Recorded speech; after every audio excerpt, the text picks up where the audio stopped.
Continuamos con la unidad 3. En la última clase estábamos analizando el tema de las oscilaciones híbrido superior, que es cuando se da el fenómeno de oscilación perpendicular al campo magnético externo uniforme.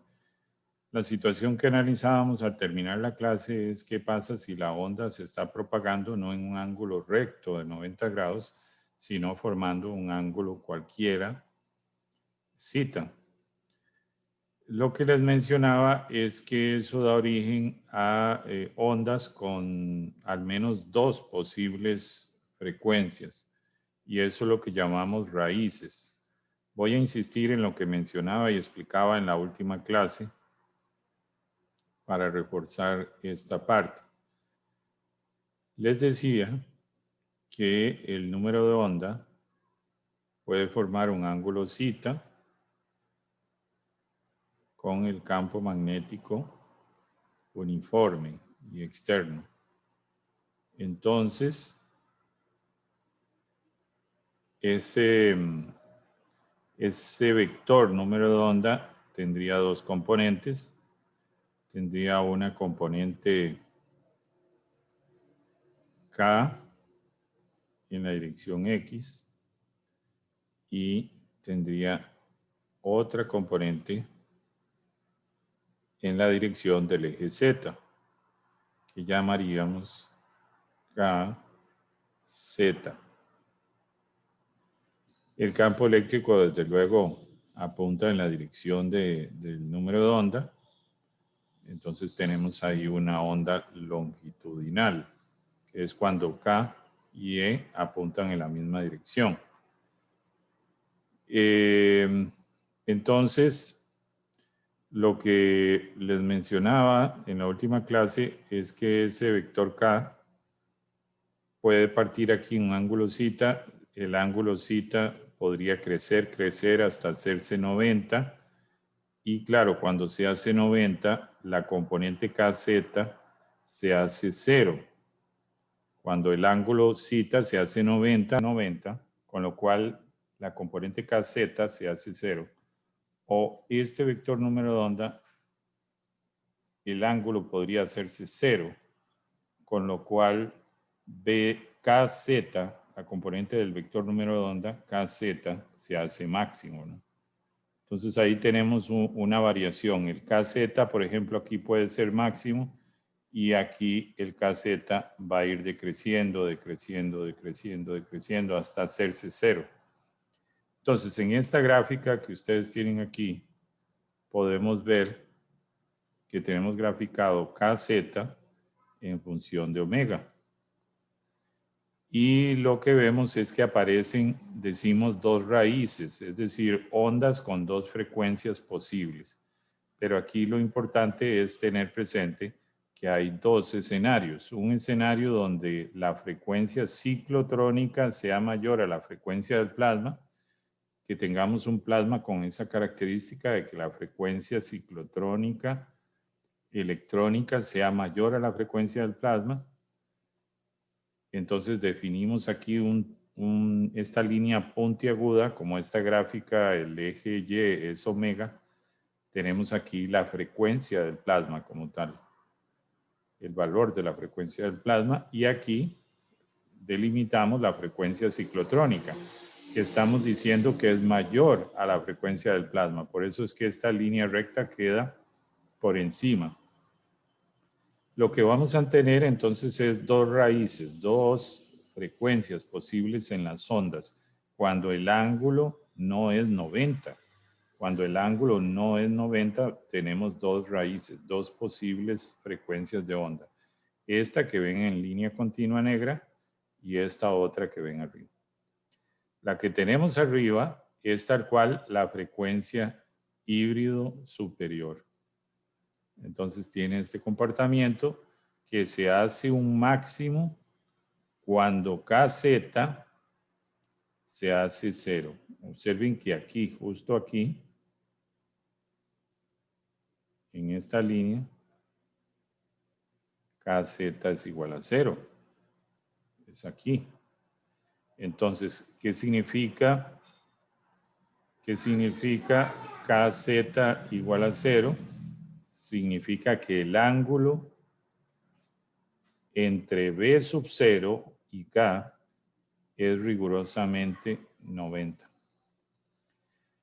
Y cuando el ángulo entre B sub 0 y K es 90, lo que tenemos es lo que vimos antes en la clase anterior. Lo que tenemos es la oscilación híbrido superior. Pero cuando el K empieza a crecer, cuando el K ya deja de ser 0, es decir, llegamos a un ángulo ahí arbitrario, zeta, ya el KZ aparece, empieza a crecer el KZ, y vemos cómo aparece una rama de una frecuencia de onda que va a ir creciendo, creciendo, creciendo asintóticamente hasta llegar a la frecuencia del plasma para valores de KZ muy grandes. Es decir, cuando nosotros este KZ llegue prácticamente a su valor máximo, entonces la frecuencia que va a tener esa onda va a ser la frecuencia del plasma. Pero esta es una rama, esto es una opción, esto es una posibilidad. La otra es la frecuencia híbrida superior. Cuando KZ se hace 0, que es cuando queda perpendicular, tenemos que existe únicamente la rama de arriba, que es la híbrido superior. Porque cuando KZ es igual a 0, la rama de abajo es 0. Es cuando K empieza a crecer que aparece esta rama de abajo que crece asintóticamente hacia la frecuencia del plasma. Y la otra rama es la híbrido superior, cuyo valor va a ir decreciendo, decreciendo asintóticamente hasta llegar al valor de la frecuencia ciclotrónica electrónica. Entonces, lo que quiero que tengan claro con esto es que cuando la onda se propaga en un ángulo zeta entre 0 y 90, lo que aparecen son dos frecuencias. Es decir, vamos a tener dos frecuencias posibles. Una frecuencia que empieza a crecer hasta llegar a un valor asintótico con la frecuencia del plasma, o otra frecuencia que corresponde a la híbrido superior cuando KZ es igual a 0 y que va decreciendo asintóticamente hasta la frecuencia ciclotrónica electrónica. Entonces, ese es el escenario cuando el ángulo está entre 0 y 90. Sabemos que cuando forma rigurosamente 90, únicamente es híbrido superior, pero cuando está entre 0 y 90, hay dos posibles frecuencias. Ahora, podría darse el caso de que yo no tenga la frecuencia ciclotrónica mayor a la frecuencia del plasma, sino que sea lo contrario, que la frecuencia del plasma sea mayor a la frecuencia ciclotrónica. Observen que la asíntota superior en este caso es la frecuencia del plasma y la asíntota inferior es la frecuencia ciclotrónica. Entonces, en este caso la única diferencia es que la asíntota inferior será la ciclotrónica y la superior será la frecuencia del plasma.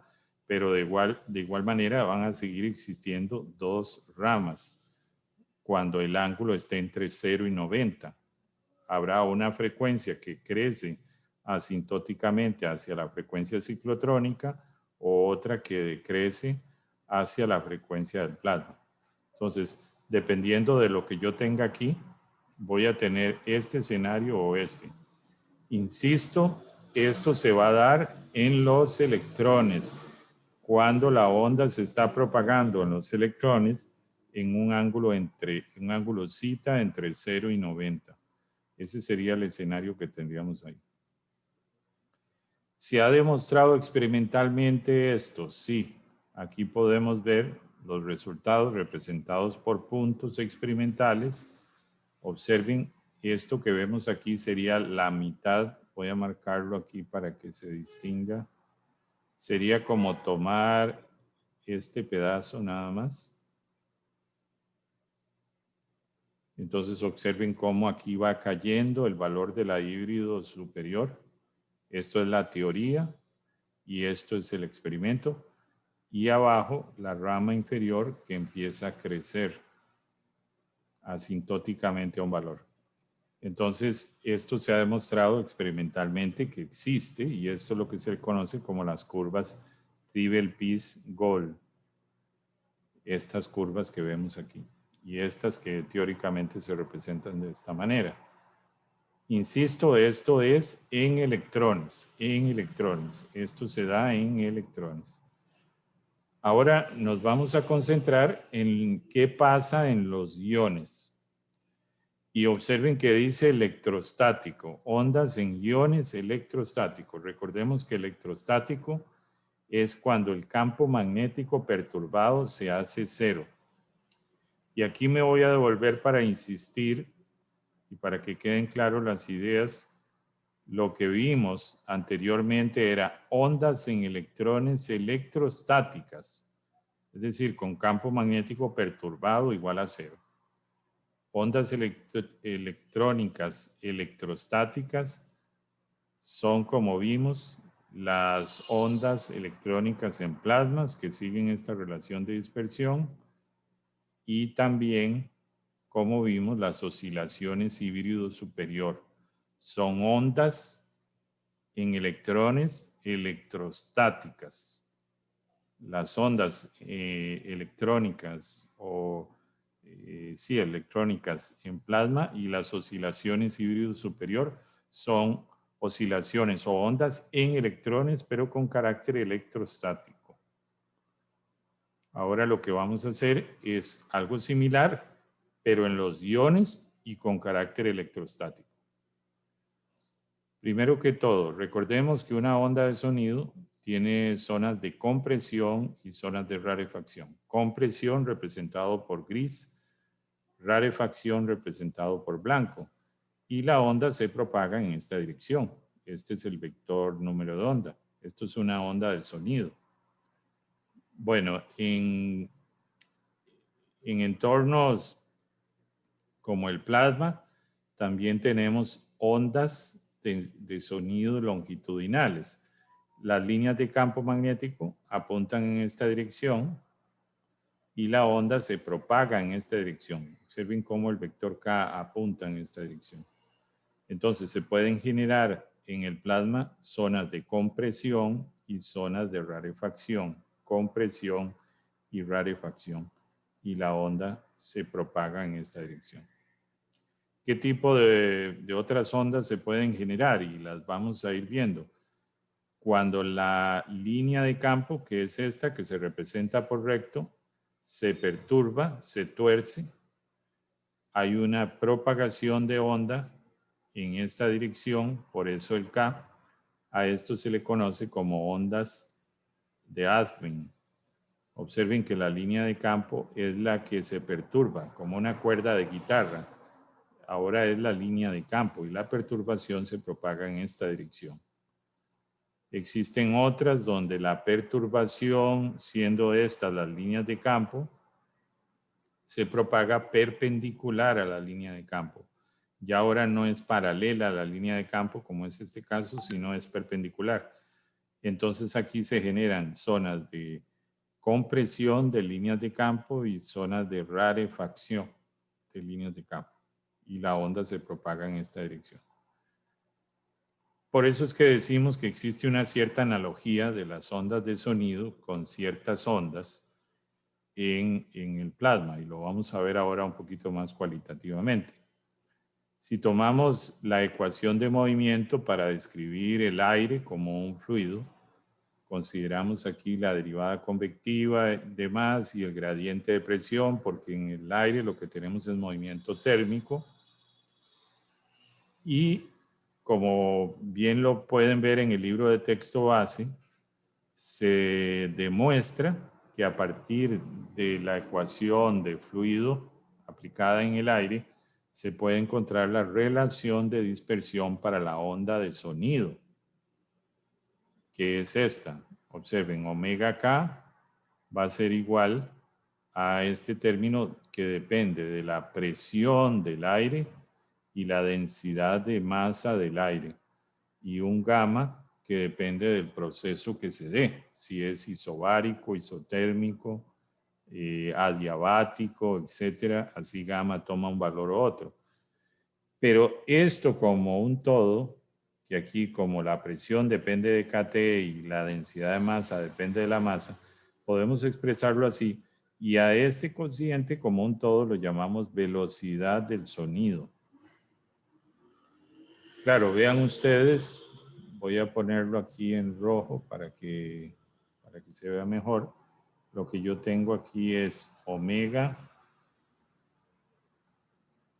partido de K.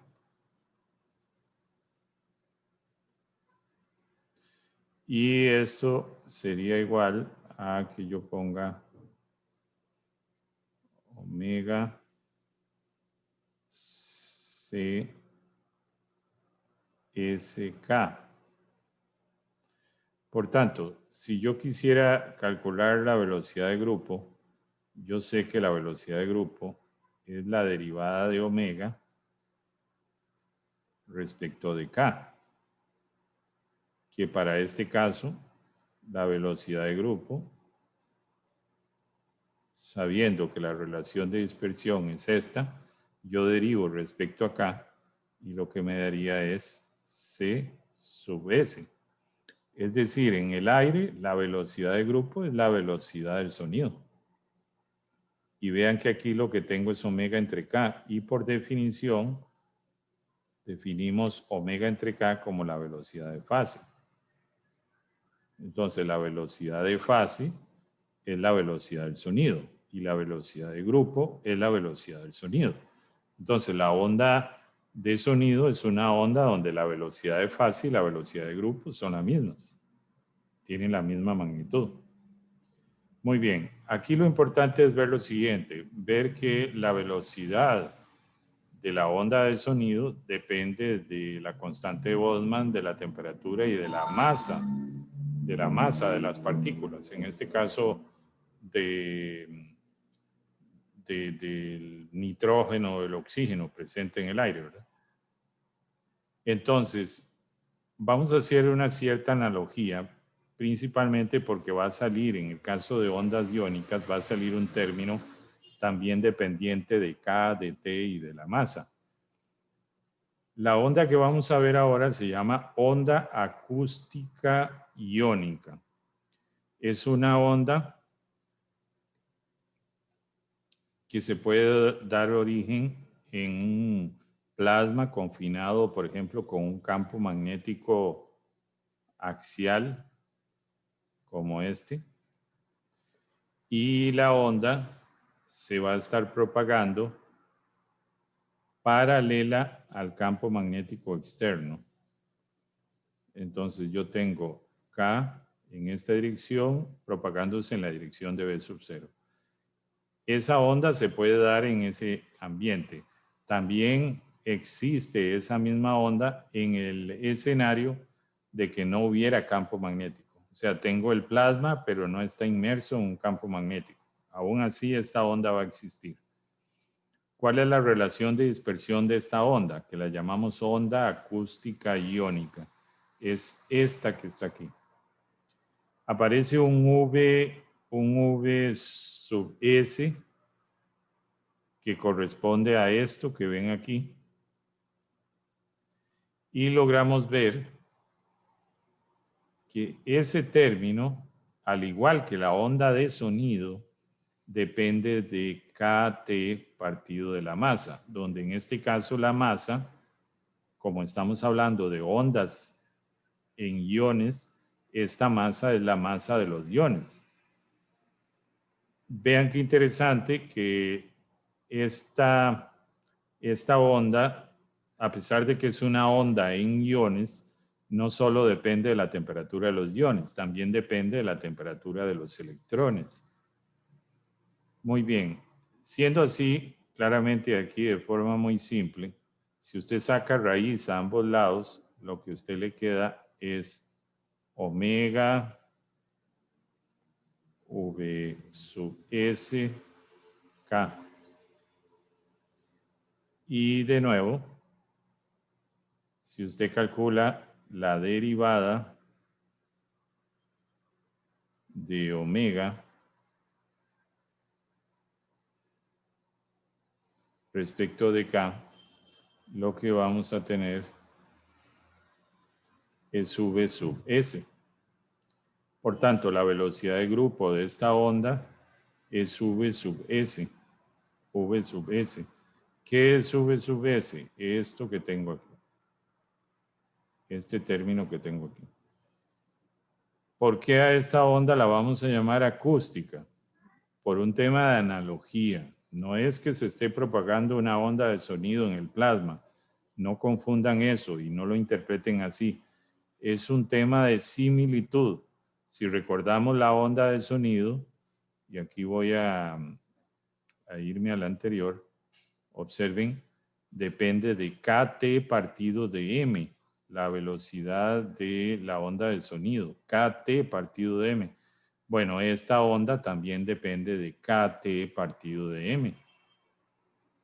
Entonces, como es análoga en dependencia, se le llama acústica, pero no es que sea una onda de sonido propagándose en el plasma, es nada más una semejanza con la onda de sonido, que también depende de KT partido de M. Por eso se le llama onda acústica. Y iónica porque es una onda que está presente en iones. Entonces sabemos que esta V sub S va a ser la velocidad de la onda acústica iónica. Este Vs va a ser la velocidad de la onda acústica iónica y es una onda que se propaga en la dirección del campo magnético. Entonces, volviendo a este tema, omega Vs K. Si usted le saca raíz a esto a ambos lados, le queda esto. Omega igual a VSK. Claro, observe que esto es Y igual MX más B, donde X es K y Y es omega. Entonces, si graficamos esta relación de dispersión, nos queda una línea recta. Y si recordamos, para reforzar eso, la pendiente en cualquier punto corresponde a la velocidad de grupo. Y la pendiente de la línea recta que va del origen a cualquier punto corresponde a la velocidad de fase. Entonces, como la línea verde y la morada tienen la misma pendiente, la velocidad de fase y la de grupo son las mismas. Entonces, esta onda acústica iónica, también la velocidad de grupo y la velocidad de fase son las mismas. Y la velocidad, por tanto, de fase o de grupo, es justamente este término que está aquí. Es un término que depende de la temperatura iónica y la temperatura electrónica. ¿Cómo se suele excitar esta onda? Bueno, utilizamos solenoides como magnetos, se hace circular corriente, se genera un campo magnético en esta dirección, como les decía. Esto es el campo magnético. En esta dirección, la onda se propaga en esa misma dirección, como les dije antes, en esta dirección se va a propagar acá. Lo que hacemos es que con un plato de tungsteno caliente se generan electrones y esos electrones pues ionizan todo este volumen que está confinado magnéticamente, las partículas cargadas. Y entonces aquí se pone una rejilla de excitación, algo similar a lo que vimos en la clase anterior, y una rejilla de recepción. Entonces se excita una onda que se propaga y es recibida aquí en la rejilla de acá. Y esa señal se observa en el osciloscopio. Entonces el desfase de esa onda nos da información sobre la onda, tal cual. Entonces excitamos, provocamos la onda se propaga y la onda se recibe. Y entonces se mide el desfase entre la onda de excitación y la onda recibida. Esa es la forma de determinar el comportamiento. Entonces, observen aquí la variación sinusoidal de la onda emitida y aquí la onda recibida multiplicada por 50. Este D igual 3 centímetros es la separación entre la rejilla de excitación y la rejilla de recepción. Aquí podemos ver distintas distancias, 5.5, la onda emitida, la onda recibida, y logramos ver un desfase entre las crestas y crestas, o valles y valles. Por tanto, la onda emitida y la onda recibida tienen un desfase. Nosotros podemos medir ese desfase y entonces graficar ese desfase, ese delay entre la onda emitida y la onda recibida. Lo graficamos aquí, variando la separación de la sonda como tal. Aquí colocamos una sonda de Langmuir, que es la que también da información sobre temperatura, densidad, etc. Entonces, variando la separación entre las ondas y graficándolo con el desfase medido, vamos a tener estas líneas rectas. Observen que aquí tenemos casos para distintas frecuencias. Por ejemplo, estos puntos experimentales se obtuvieron para una situación de una frecuencia de 10 kHz, esta para una de 20 kHz, una de 30, una de 40, una de 60. Pero en todos los casos quedó una relación lineal. Si nosotros calculamos la pendiente de estas líneas rectas, no vamos a entrar muy en detalle, pero la pendiente de esta línea recta lo que nos va a dar es la velocidad de fase. Podemos ver que en casi todas la pendiente es muy similar, por lo tanto la velocidad de fase es bastante constante. Recordemos que en este caso la velocidad de fase y la velocidad de onda son la misma.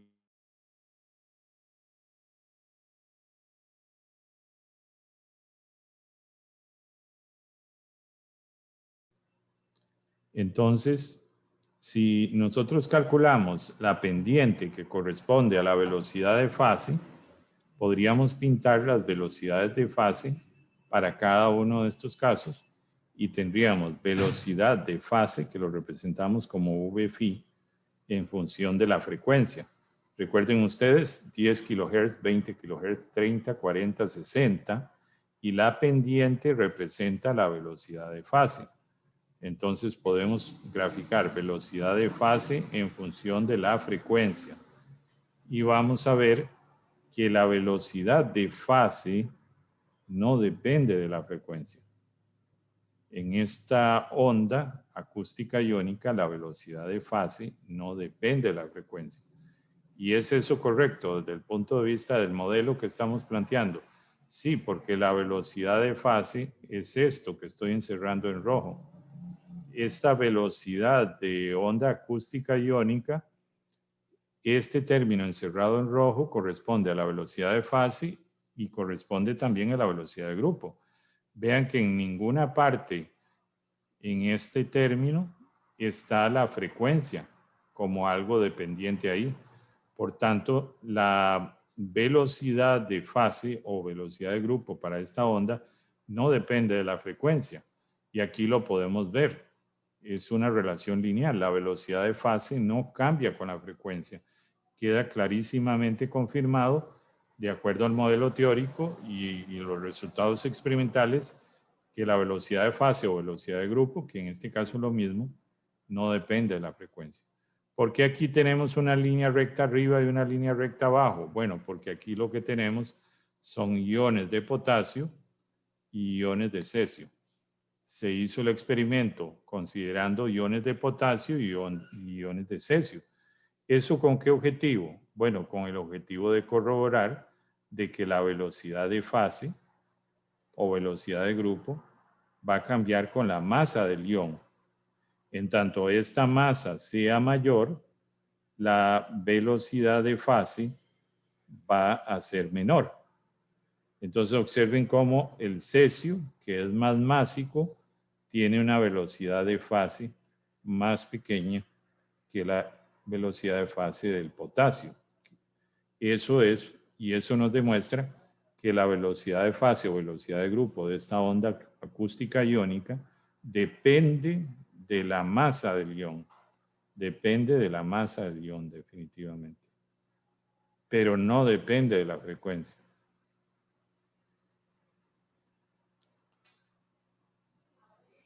Algunos aspectos importantes antes de terminar esta parte. Cosas curiosas es que esta onda existe aunque la temperatura iónica sea cero. Suponga por un momento que la temperatura de los iones se puede considerar cero. O sea, los iones, su energía cinética promedio es muy, muy baja. Por tanto, su temperatura como un parámetro macro se puede considerar nula. Vean que la velocidad de fase o velocidad de grupo sigue existiendo, porque esa velocidad de fase o de grupo depende de la temperatura de los electrones.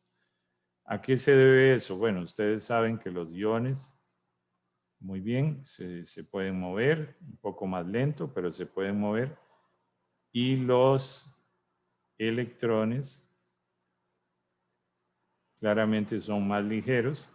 Entonces, siempre va a haber un vínculo entre ellos por la fuerza de Coulomb.